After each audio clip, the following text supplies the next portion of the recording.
So yun mga sisig hunters, nandito tayo ngayon sa Mang Inasal, kung saan titikman natin ang pinagmamalaki nilang pork sisig. Ano pang iniintay nyo? Tara, tikman natin.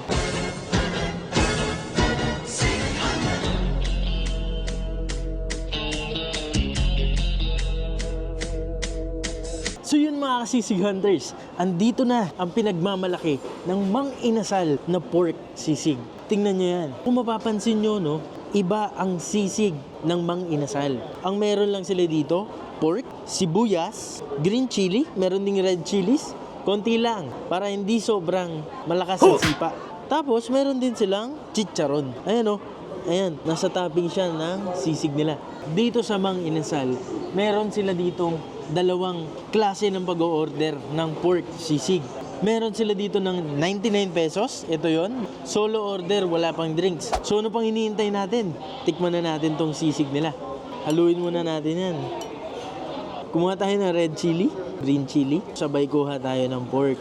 Ayan. Siyempre lalagyan natin na yan ng toppings nila. Ito yung chicharon nila. Tikman na natin mga kasisig hunters.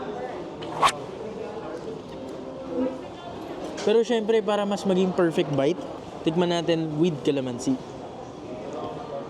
Haluin ulit natin. Tikman natin yan.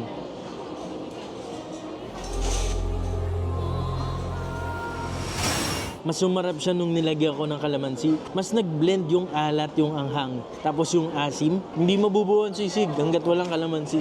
Isa yan sa tatandaan niyo. So kung i-rate ko to para sa akin 5